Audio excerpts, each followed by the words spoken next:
ಶಂಕರು ಬಾಪ. ರಾತ್ರಿ ಚೆನ್ನಾಗಿ ನಿದ್ದೆ ಬಂತಮ್ಮ? ಚೆನ್ನಾಗಿ ನಿದ್ದೆ ಮಾಡಿದೆ. ಹಾಗಾದ್ರೆ ಹೊಸ ಜಾಗ ಹೊಂದ್ಕೊಂಡಿದೆ ಅನ್ನೋ? ನೀನಿರೋ ಜಾಗದಲ್ಲಿ ನನಗೇನಪ್ಪ ಕೊಡ್ತೆ? ನೀನ್ ಹೇಗಿದ್ದೀಯಾ? ನೋಡ್ತಾ ಇದೆಯಲ್ಲಮ್ಮ. ಏನಂತಾಳೆ ನಿನ್ ಹೆಂಡತಿ? ಅವಳೇನಮ್ಮ ಅಂತಾಳೆ?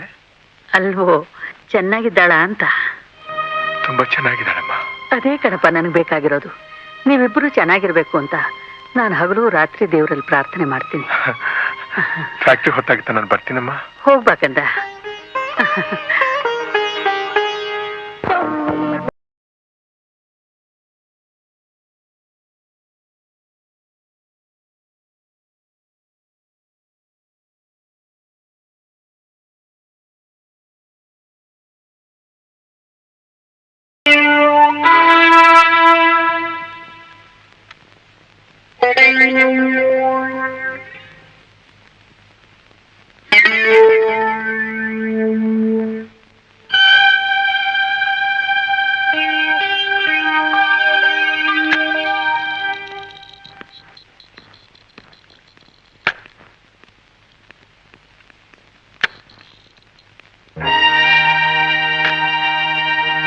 ನಿಂತ್ಕೊಳ್ಳಿ.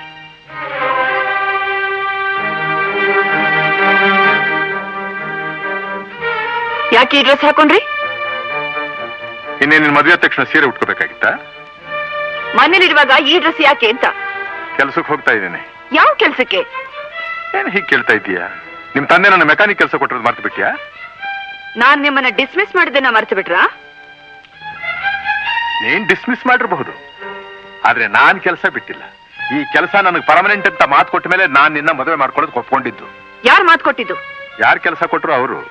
ನಮ್ಮನೇಲಿ ಇದ್ಕೊಂಡು ನೀವು ಆ ಕಾರ್ಮಿಕರ ಗುಂಪಲ್ಲಿ ಕೆಲಸ ಮಾಡೋದನ್ನ ನಾನು ಒಪ್ಪೋದಿಲ್ಲ. ಯಾಕೆ? ನಾವು ಶ್ರೀಮಂತರು. ಯಾರಿಲ್ಲ ಅಂದವರು? ನಾನು ಆ ಕಾರ್ಖಾನೆ ಮಾಲೀಕರು. ಸುಮ್ಮನೆ ಯಾಕೆ ಖರ್ಚ್ಕೋತೀಯ? ಬೇಕಾದ್ರೆ ಅದೇ ಮೇಲೆ ಬೋರ್ಡ್ ಹಾಕುವ ಮಾಲೀಕರು ಅಂತ. ರೀ, ಕರೆ ಮಾತು ಹೇಳ್ತಾ ಇದ್ದೀನಿ. ನೀವು ನಮ್ ಫ್ಯಾಕ್ಟ್ರಿಲಿ ಕೆಲಸ ಮಾಡ್ಕೊಡ್ದು. ಏನ್ ಬಳೆ ತೊಟ್ಕೊಂಡು ಮನೇಲಿ ಬಿದ್ದಿರೋ ಅಂತೀಯ? ಬಳೆನೆ ತೊಟ್ಕೋತಿರೋ, ಸೀರೆನೆ ಉಟ್ಕೋತಿರೋ, ನಾನ್ ಹೇಳ್ದಾಗೆ ನೀವು ಕೇಳ್ಬೇಕು ಅಷ್ಟೇ. ಅದಕ್ಕೆ ಬೇರೆ ಯಾವನ್ನಾದ್ರೂ ನೋಡ್ಕೋ. ಇವಾಗಲೇ